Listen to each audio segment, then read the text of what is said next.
ውድ ተመልካቾቻችን ይህ የትኩረት ዝግጅት ሁለተኛ ክፍል ነው። አሁን ከኦነግ መስራች አባል ከሆኑት አቶ ሌንጮ ለታ ጋር የቀጥታ የስልክ ውይይት እናደርጋለን። አቶ ሌንጮ ውይይቱን ማድረግ የሚፈልጉት በእንግሊዝኛ እንደሆነ ገልጸውልኛል። በዚህ መሰረት ቃለ ምልልሱን የምናደርገው በእንግሊዝኛ ይሆናል ማለት ነው። ሁላችሁም እንደምታውቁት እንግዲህ አቶ ሌንጮ ኦነግን ከመሰረቱትና በአመራርነት ካገለገሉ ሰዎች መካከል አንዱ ናቸው። በአሁኑ ጊዜ በኖርዌይ ውስጥ በኖርዌይ ሀገር ይገኛሉ። ቀጥታ ወደ ጥያቄው እናመራለን።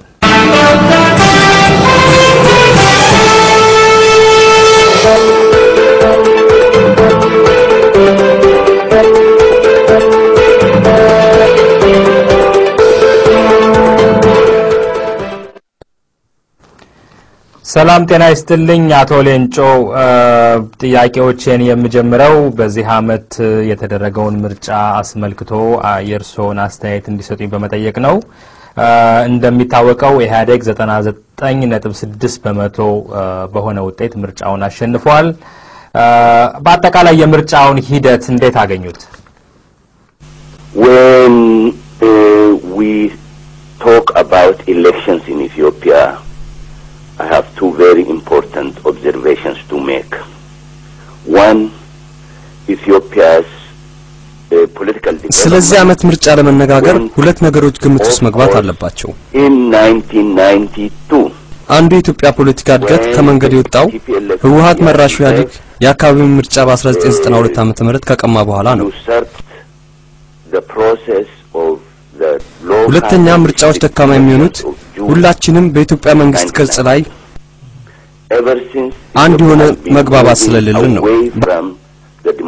አንዳንድ የኢትዮጵያ ሊቅ ዘንድ ኢትዮጵያ አሁንም እንደ አንድ ሀገር ሆና ትታያለች። ሌሎች እንደ ግዛት ያዋታል፣ ሌሎች ደግሞ እንደ ፌደራል አስተዳደር ቆጥሯታል።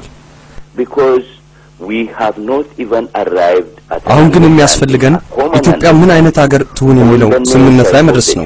ከዛ በኋላ ስለ ምርጫ ማውራት እንችላለን። amongst the Ethiopian elite still believe that Ethiopia should be converted into an Amharic-speaking single nation state. Others still consider Ethiopia an empire.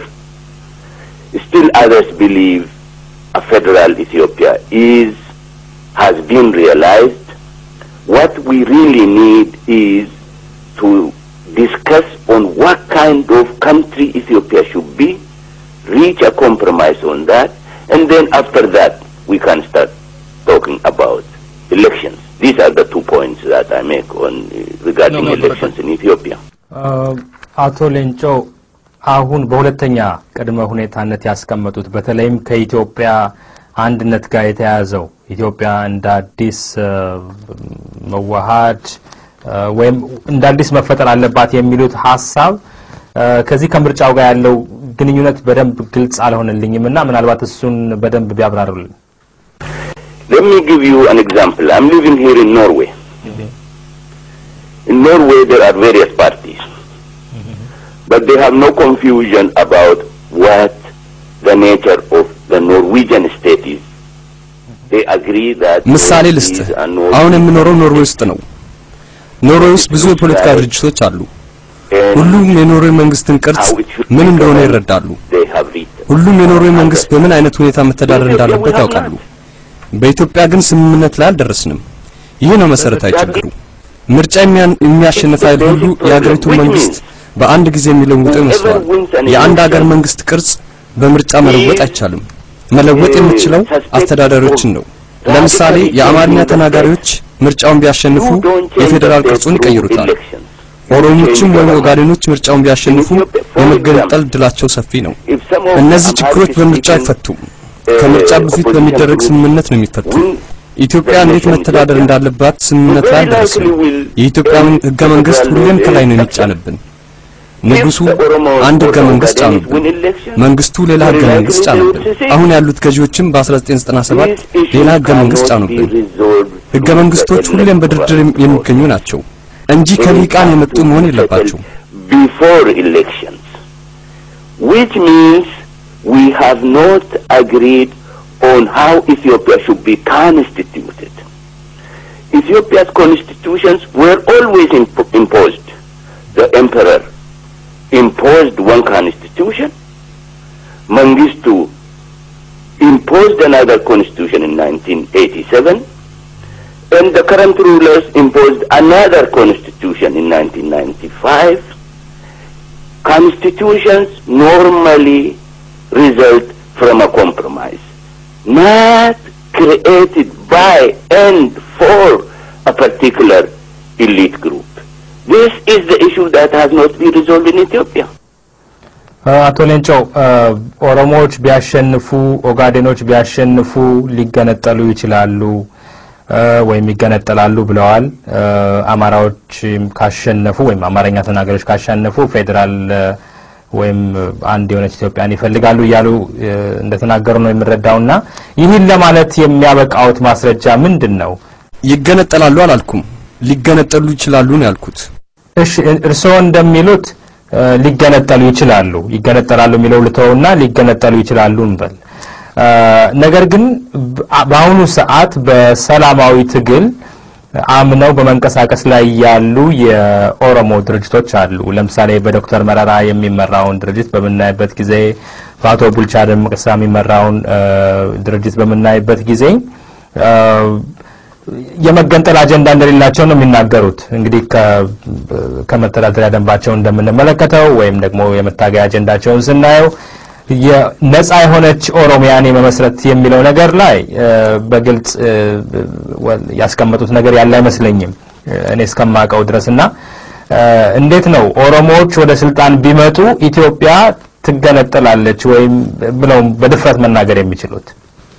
What is your evidence that Marara will not push for አንተ መረራ ምርጫውን ቢያሸንፉ እንደማይገነጠሉ ምን ማረጋገጫ አለ? እኔ መተማመኛዬ በመተዳደሪያቸው ወይም በመታገያ አጀንዳቸው ላይ የሰፈረ ነገር የለም። Neither you nor myself have any evidence.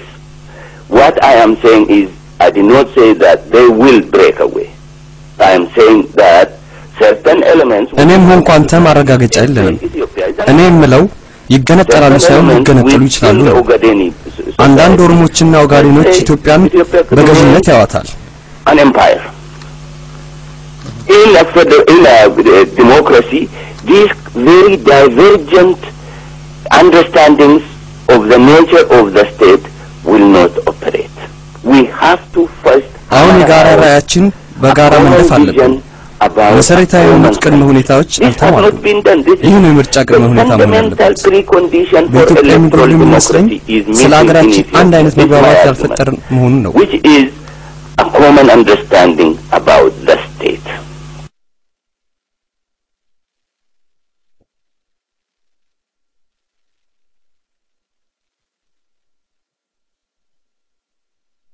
በትክክል ተረድቼውት እንደሆነ በተለይ ይሄ የኢትዮጵያን እንደገና የመመስረቱ ጉዳይ ከምርጫው ጋር ስለተያያዘ ነው አሁንም የማነሳው። ምክንያቱም እርሶ እንዳንድ ቅድመ ሁኔታ አስቀምጠውታል።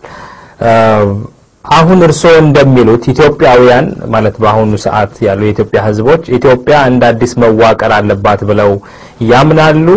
እንዲህ አይነት ጥናት ተደርጓል ወይስ ይሄ የስልጣን ጥያቄ ነው? ለምሳሌ ህወሓትን እንውሰድ። ጫካ በነበረበት ጊዜ የመገንጠል አጀንዳ ይዞ ይጓዝ ነበር። በኋላ ስልጣን ከመጣ በኋላ እንደውም አሁን የኢትዮጵያ አንድነት አስከባሪ ነኝ ይላል። ምናልባት የኦሮሞ ነጻ አውጪ ግንባርም አሁን ይሄን አጀንዳ ይዞ ሊሄድ ይችላል። ግን ነገ ጠዋት ስልጣን ከያዘ በኋላ ልክ እንደ ህወሓት ሁሉ የኢትዮጵያ አንድነት አስጠባቂ ነኝ ሊል ይችላል። እና በአሁኑ ጊዜ ይሄን አጀንዳ የሚነሳው ለስልጣን ለመያዝ እና ህብረተሰቡን ከጀርባ ለማሰለፍ ነው ወይስ ይሄ አይነት ችግር በህብረተሰቡ ውስጥ አለ? እሱን ካደረግነው ምንድነው ማስረጃችሁ? ምን አይነት ጥናት ነው ያደረጋችሁት? ህዝቡ በአሁኑ ሰዓት ኢትዮጵያ እንደ አዲስ መዋቀር አለባት ብሎ ማለቱን በምንድነው የሚታወቀው? I think you are misunderstanding the TPLF. The TPLF still keeps Article 39. ሲመስለኝ ህወሓትን ገና አላወቀውም። ህወሓት አንቀጽ 39 ያስቀመጠው ለመገንጠል እንዲመቸው ነው። ህወሓቶች ከዚህ በኋላ በሌሎች ይገዛሉ ብዬ አላስብም። የራሳቸውን መንገድ መከተል ይመርጣሉ። አንተ እነርሱን ዓላማ አልተረዳሁም። አሁን ሁኔታው ስለተመለቻቸላቸው ነው መገንጠልን የማያነሱት ሌሎች ሊገዟቸው ቢፈልጉ ከኢትዮጵያ የሚገነጠሉ ይመስለኛል but if others try to boss them around I think they will depart from Ethiopia ኦኬ አቶ ሌንጮ ምናልባት እኔ የህወሓትን ባህሪ እርሶም እንደገለጹት በደንብ ሳልረዳው ቀርቼ ሊሆን ይችላል ነገር ግን እስኪ የ2005 ወይም የ97ቱን ምርጫ እናስታውስ በ97ቱ ምርጫ ቅንጅት ለምሳሌ በተለያዩ የአገሪቱ ክፍሎች ተወዳድሮ ብዙ ድምጾችን ያገኘበት ሁኔታ ነበር ያን ጊዜ ህብረተሰቡ ኢትዮጵያ እንደ አዲስ ተዋቀር አይደለም ያለው በምርጫ ለውጥ ይመጣል ብሎ ስላሰበ በየትኛውም የአገሪቱ ክፍል ያሉ ኢትዮጵያኖች ድምጽ ሰጥተዋል ቅንጅትም ብዙ ውጤት አምጥተዋል ከቅንጅት ባሻገር ሌሎች ህብረትም እንደዚሁ ብዙ ድምጽ ያመጡበት ሁኔታ ነበር ያን ጊዜ ኢትዮጵያ ህዝብ ነው መጀመሪያ ኢትዮጵያ እንደ አዲስ ትመስረት እንደ አዲስ ተዋቀር ብሎ የተነሳበት ነገር አልነበረም እና እኔ እሱን ማስረጃ ይዤ ነው አሁን ይሄን ሐሳብን እየሰነዘርኩ ያለሁት The fundamental precondition for electoral democracy does not exist in Ethiopia. That is a common understanding about the state. 2005 መሰረታዊ የሆኑ የምርጫ መስፈርቶች አልተሟሉ ለምሳሌ በ1997 ምርጫ ቅንጅት ከየትኛውም በበለጠ በኦሮሚያ ተሸንፏል በአማራ ተሸንፏል አዎ ምክንያቱም ቅንጅት የአማራ ሊቃን ስብስብ ተደርጎ ይታይ ስለነበር ነው ልክ ነው በአንዳንድ የኦሮሚያ ከተሞች ቅንጅት አሸንፏል ምክንያቱም በኦሮሚያ ክልል የሚኖሩት በ19ኛው ክፍለ ዘመን የነበሩ ወራሪዎች ልጆች ናቸው ይህ የታሪክ እውነታ ተቀባይነት ማግኘት አለበት These historical facts have to be acknowledged ይህ ዓመት የተደረገውን ምርጫ አጠቃላይ ሂደት ይገምግሙልኝ ምርጫ ቦርዱ ነፃ ነበር ሚዲያው ነፃ ነበር በአጠቃላይ ነፃ ምርጫ ለማካሄድ የሚያስችሉ ሁኔታዎች ነበሩ ወይ እነዚህን ጉዳዮች ቢዳሰሱልኝ This year's election is no different from 2005, no different from 2000, no different from 1995, no different from 1992. It is the same. The EPRDF came to power with the determination of remaining in power indefinitely. የዚህ ዓመት ምርጫ ከ1997 ከ1992 ምርጫ የተለየ አይደለም ኢህአዴግ ለዘላለም በስልጣን ላይ መቆየት ወስኖ ነው የመጣው እናም የምርጫን ፉክክሮች የሚታገሉት ተቃዋሚዎች በምርጫ ውስጥ የሚሳተፉት ምርጫውን እንደሚያሸንፉ እርግጠኛ ሲሆኑ ብቻ ነው በዚህ ዓመት በእርግጥም በጣም አፍረዋል ምክንያቱም ካቀዱት በላይ ድምጽ አግኝተዋል አሁን ያገኙት ድምጽ በምስራቅ አውሮፓ የነበረውን የምርጫ ስርዓት አይነት ሆኖባቸው አሳፍሯቸዋል ከዚህ ውጭ አካሄዱ አንድ ነው እኔ ምንም አልገረመኝም በሚቀጥለው ምርጫ ትንሽ ለመክፈት ሙከራ ያደርጉ ይሆናል ኢህአዴግ የሚያራምደው ፖለቲካ እርስ በርሱ የሚቃረንበት ነገር አለው ስለ ዲሞክራሲ ይናገራሉ አምባገነንነትን ያራምዳሉ ስለ ዲሞክራሲ ነጻነቶች ያወራሉ እነዚህ ነጻነቶች ከህዝቡ ይቀማሉ ከነርሱ በፊት ከነበረው አምባገነን መንግስት የሚለዩት የቀድሞ መንግስት አምባገነንነቱን በግልጽ ይናገር ነበር እነዚህኞቹ እርስ በርሱ የሚጋጭ መልእክት ለህዝቡ ይልካሉ ይህ ደግሞ በጣም አደገኛ ነው አቶ ሌንጮ ተቃዋሚዎች አሁን ምርጫው እንዲደገም እየጠየቁ ነው በተለይ መኢአድና መድረክ እንዲሁም ሌሎች ድርጅቶች ምርጫው መደገም አለበት ይያሉ አጀንዳውን በመግፋት ላይ ናቸውና ይሄ ጥሩ ስትራቴጂ ነው ብለው ያስባሉ I mean so long as the structure that is working against democracy are in place whether you rerun one time two times አሁን ያሉት የምርጫ ማስፈጸሚያ ተቋማት እስካሉ ድረስ ምርጫው አንዴም ተደገመ 100 ጊዜ ልዩነት አያመጣም the bureaucracy is partisan the security is partisan ወታደሩ ገለልተኛ አይደለም ቢሮክራሲው ደህንነቱ የምርጫ ቦርድ ሁሉ ለኢህአዴግ የሚያገለግሉ ናቸው all these structures are subservient to the EPRDF እነዚህ ተቋማት ተማምነህ ምርጫ አደረክ ካላደረክ ምንም የምታመጣው ለውጥ የለም ሁሉም ነገር መለወጥ አለበት ይህም የጋራ ሀገር በውይይት መመስረት እንችል ብቻ ነው ኦሮሞዎች አማርኛ ተናጋሪዎች በደህንነቱ በምርጫ ቦርዱ በመከላከያ በሌሎች መስሪያ ቤቶች ራሳቸውን እንዴት ማየት እንዳለባቸው መነጋገር ያስፈልጋል አዲስ ዋን ኢትዮጵያ ጉዳይ አሁንም ያነሱ ነውና እስኪ እቺ አዲስቷ ኢትዮጵያ ሚሏት ወይም ይሄ በግርድር የምናገኛትን ኢትዮጵያ እንዴት ነው ማምጣት የምንችለው? How does that come? There are two ways. ሁለት መንገዶች አሉ። እስካሁን ስልጣን የሚያዘው ሁለት መንገድ ነው። አንዱ በወታደራዊ ኃይል ነው። አገራችን በ19ኛው ክፍለ ዘመን በአጼ ምኒልክ ኃይል ተወራለች። ይህ አካሄድ ወደ ሰላም የመረጋጋት ጎዳና አይወስደንም።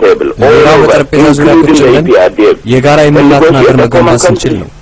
አቶ ሌንጮ አንዳንድ ግልጽ ያልሆኑልኝ ነገሮች ስላሉ ነው እነሱን ግልጽ ማድረግ ስላለብኝ ነው ይሄን ጥያቄ ማነሳው።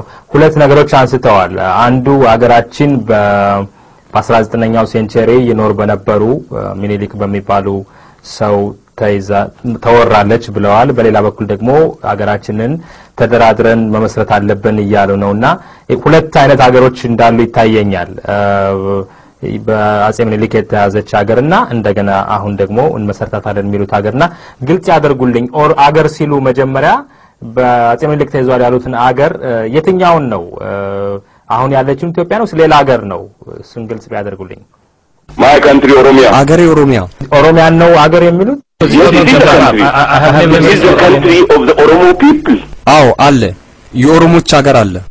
እርሶ አገር የሚሉት ምንድነው? Do you mean by a country you? አንተ ሀገር ስትልማ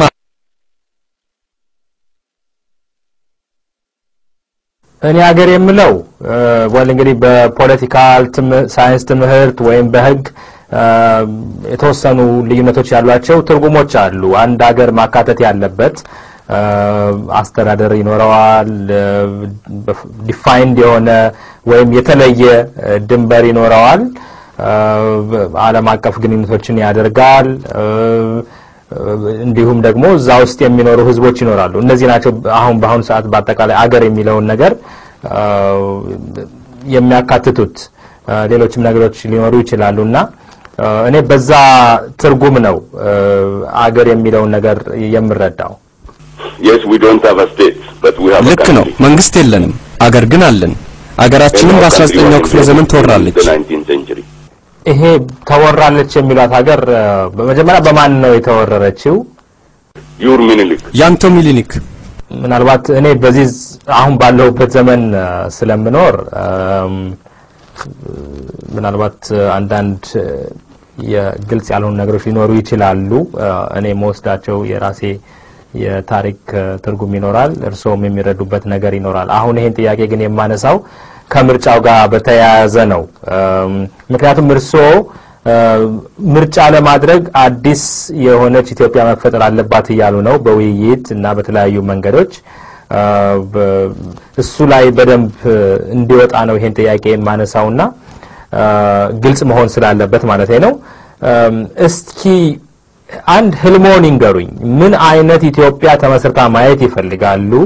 ሁለት እርሶስ በግል እቺ አሁን የምትለው እርሶ የሚያልሟት ኢትዮጵያ እንድትመጣ ምን እያደረጉ ነው? እንግዲህ ይሄ ከመጣ በኋላ ነው አሁንም ምርጫ ይካሄዳል ይያሉ ያሉንና እስኪ እርሶንም ጥረት ከዚሁ ጋር ያይዘው ይግለጹልኝ። I'm an old man, I'm not doing anything. It's only when you call me that I ምንም የማደርገው ነገር የለም። እንዳንተ አይነት ሰዎች ሲደውሉልኝ እናገራለሁ። ነገር ግን የኔ ህልም የኦሮሞችን፣ የኡጋዴዎችን፣ የአማራን፣ የትግሬዎችን መኖር በእኩልነት የሚቀበል ሀገር ማየት ነው። በዛ ሀገር እንደ ባሪያና እንደ ጌታ ሆነን መኖር የማንችልበትን እኩልነት የሰፈነበትን ሀገር ማየት ነው። ዜግነት ማለት ለኔ አንድ ሰው የሀገሩን ሁኔታ በምን መልኩ መቀየር እንዳለበት ውሳኔ መስጠት የሚችልበት ማለት ነው። ሁሉም የኢትዮጵያ ህዝቦች አማራው፣ ኦሮሞው፣ ጉራጌው፣ ጋምቤላው እንደ ባሪያ የሚታይበት ሁኔታ አቁሞ እንደዚህ ጋር የሚቆጠርበት መንገድ መፈለግ። በዚህ ጉዳይ መግባባት ላይ ከደረስን መኖራችንን እውቅና ከተሰጠን ምርጫ ማካሄድ እንችላለን። አሁን ማንን ወክለው እንደሚናገሩ አላቅም። ማስበው የኦሮሞ ነጻ አውጪ ግንባርን ያው መስራችን ስለሆኑ እዛም አመራር አካል አሉ ብዬ ነው ይሄ ጥያቄ ማቀርብልዎት። እርሶ እንደሚሉት አዲሷን ኢትዮጵያ በውይይት መመስረት ከተቻለ ሁሉም ተወያይተው የኦሮሞ ነጻ አውጪ ግንባር መገንጠሉን ያቆማል። ይሄን ጥያቄ አሁን የሚያነሳውት ከምርጫው ጋር ያያያዝኩ ነው። ምክንያቱም የኦሮሞ ነጻ አውጪ ግንባር አዲስ የተመሰረተች ኢትዮጵያ ካላየ ምርጫው ውስጥ እንደማይገባ በተዘዋዋሪ መንገድ እየነገረ ነውና አላቅም እርሶ ማን ወክለው እንደሚናገሩ ግን ይሄ ነገር ቢመሰረት የኦሮሞ ነፃ አውጪ ግንባር መገንጠሉን የሚለውን አጀንዳ ያወጣል ወይም ያነሳል if the right of citizenship for the Oromo is respected I don't see why we should depart from a state where our citizenship rights are respected የኦሮሞ ህዝብ መብት ከተከበረ ለምን መለየት እንደሚያስፈልግ አይታየኝም የመኖር መብት ካልተከበረ ግን የራስን እድል በራስ የመወሰን መብታችንን መጠየቃችን አናቆምም የአውሮፓን ታሪክ በመነመለከት ጊዜ ከኢትዮጵያ ታሪክ የተለየ ነገር አይደለም ከዛ በኋላ ግን አውሮፓኖች ህገ መንግስት አቋቁመው ምርጫ ያካሄዱ ነው እኛ ኢትዮጵያውያን ግን ይሄን ነገር እስካሁን ድረስ ማድረግ አልቻለም ይሄን ጥያቄ ማነሳው በነገራችን ላይ እስካሁን ድረስ የሚደረጉ ክርክሮች በተቋማት ላይ ነው ምንድነው ኢትዮጵያ ውስጥ ትክክለኛ ምርጫ ለማድረግ ተቋማት ናቸው መገንባት ያለባቸው ይሄ የምርጫ ቦርድ ነፃ ሚዲያ እነዚህ የሚባሉት ነገሮች ናቸው ቅድሚያ መስጠት ያለባቸው የሚሉ ክርክሮች ይመጣሉ እርሶ የዘውት የመጡት ሐሳብ ደግሞ ነው ከዛም በላይ አዲሷን ኢትዮጵያ በውይይት መፍጠር አለብን የሚለው ትንሽ ለየት ያለ ሐሳብ ስለሆነ ነው እዚህ ላይ ጥያቄውን ደጋግሜ የማነሳው እና አሁን ባለችው ኢትዮጵያ ልክ አውሮፓኖች እንዳደረጉት ታሪካቸውን ያን ያለፈ ታሪካቸውን ዘግተው በአዲስ ምርጫ እንደሄዱት ሁሉ በእኛም ሀገር ያለፈውን ታሪክ ተተን አሁን እንደ ያሁን ያለችው ነባራዊ እውነተኛዋ ኢትዮጵያ ማለት አሁን የተመሰረተችው ኢትዮጵያ ይዘን ምርጫ አካሂደን ዲሞክራሲያዊ ስርዓት መገንባት አንችልም ወይ we should have for the first time a negotiated constitution not an imposed constitution what I'm saying is the emperor imposed his a constitution that he found very necessary for his እሱን እኮ ነው ማለት ህገ መንግስቱ አሁን በስልጣን ላይ ያለው መንግስት ጽፈው ጫኑብን ይህን ነው የሚቃወመው ሁላችንም የምንግባባበት ህገ መንግስት መጻፍ ይኖርብናል አቶ ሌንጮ ይሄን ጥያቄ ያነሳሁት አውሮፓኖች ያን ታሪካቸውን ዘግተዋል ከዛ በኋላ ህገ መንግስት አቋቁመዋል ወደዛም ሲመለሱ አናይም ይሄ ማለት ምንድነው ኢትዮጵያ ውስጥም ከሌሎች ብሔር ብሔረሰቦች ጋር ለማዋር ከሌሎች ኢትዮጵያኖች ጋር ህገ መንግስት ለመመስረት የሌሎችንም ታሪክ ማክበር ያስፈልጋል ለምሳሌ አሁን ያለችው ኢትዮጵያ የመጣችበትን መንገድ የራሳቸው ታሪክ አድርገው የሚወስዱ ህዝቦች አሉ ያን ታሪክ ማጥፋት በሌላ በኩል ከሌሎች ጋር ለመስማማትም ያስቸግር ይመስለኛል የተወሰኑ ወገኖች ወይ ያለፈው ታሪክ የኛም ታሪክ ነው እንቀበለዋለን ብለው የሚጓዙ ሰዎች አሉ ስለዚህ ይሄ ያለፈውን ታሪክ ዘግቶ በአዲስ መጀመር ልክ አውሮፓኖች እንዳደረጉት ማለት ነው ጤነኛ አስተሳሰብ ይመስላል ያ ካልሆነ ሌላው ወገን አይ የኔን ታሪክ ማታከብርልኝ ከሆነማ ለምንድነው ካንተ ጋር ማልቀመጠው ይላልና የአውሮፓን ምሳሌ የሚያመሳውት በዚህ ነው my friend 2 points okay there are as many histories of Ethiopia as there are people ሁለት ነጥብ ብቻ you have one version of አንዱ የተለያዩ ህዝቦች እንዳሉ ሁሉ የተለያየ የኢትዮጵያ ታሪክ አለ አንተ አንድ ቅጅ ታሪክ አለ እኔ ሌላ አለ ጋምቤላውም ሌላ ሊኖር ይችላል ኢትዮጵያ በታሪኳ አንድ ሆና አታውቅም እስካሁን በጉልበት ነው አንድ ሆነ የቆየችው እውነት ለመናገር እኔ ለኢትዮጵያ አንድነት ካንተ በተሻለ ሁኔታ አከራክራለሁ ምክንያቱም አንተ ኢትዮጵያ አንድ ሆናለች ብለህ ራስን ያታለልክ ነው አንዳንድ ሰዎች ፖለቲከኞች ናቸው እንጂ ያልተዋሃዱት ህዝቡማ ተዋሃዷል አብሮ እየኖረ ነው አብሮ እየጠጣ ነው ይጋባል ይዋለዳል ስለዚህ ህዝቡ እንደዛ አይደለም የሚሉ አስተያየቶች አሉና እርሶ ይሄን አመለካከት እንዴት ያዩታል 2 points about marriage people marry regardless of politics religion or ethnicity many Ethiopians are married ስለ ጋብቻ ላልከው ሁለት ነጥቦች for example አንደኛ ሰዎች ፖለቲካ ዘር ሃይማኖት ሳይገድባቸው ይጋባሉ ብዙ ኢትዮጵያን ከየመኖች ጋር ተጋብተዋል የመን ሂድ ብዙ ኢትዮጵያውያን ታገኛለህ ሁለተኛ በኔ ክልል በደንቢ ዶሎ ቀበሌ የሚኖሩት ስለ ጎንደሩ ምንም ነገር አያውቁም ጎንደሬም እንዲሁ የኔን ቀበሌ ህዝብ ምን እየሰራ እንደሆነ ያውቃል አንድ ነገር በምን መልኩ መቀየርና ምን አይነት ቅርጽ መያዝ እንዳለበት የሚወስኑት ሊቃን ናቸው ስምምነት ላይ መድረስ ያለባቸው ይህ እስካሁን ድረስ አልሆነም This is my point. እስቲ መጨረሻ ጥያቄ ላድርገው አቶ ሌንጮ አሁን የሚሉት ነገር መቼ ይመጣ ይመስልዎታል I think you guys should pioneer a forum where these issues በእነዚህ ነገሮች ላይ በግልጽና በእውነት እንድንወያይ መድረኩን በማዘጋጀት በኩል ፋናው ይመሆን አለባችሁ በጣም አመሰግናለሁ አቶ ሌንጮ ጊዜውን ሰውተው ይሄን ቃለ መልልስ ለመስጠት ፈቃደኛ በመሆኑ በሌላም ጊዜ መልሼ እንደማገኘው ተስፋ አደርጋለሁ ለዛሬ አመሰግናለሁ ውድ ተመልካቾቻችን ከኦነግ መስራችና የአመራር አባል ከነበሩት ከአቶ ሌንጮ ለታ ጋር ያደረግነው ቃለ ምልልስ በዚሁ ይጠናቀቃል በሌሎች ዝግጅቶች በሌላ ጊዜ መልሰን እንደምናገኛችሁ ተስፋ አደርጋለሁ ለዛሬ ነበረን ዝግጅት በዚህ ይጠናቀቃል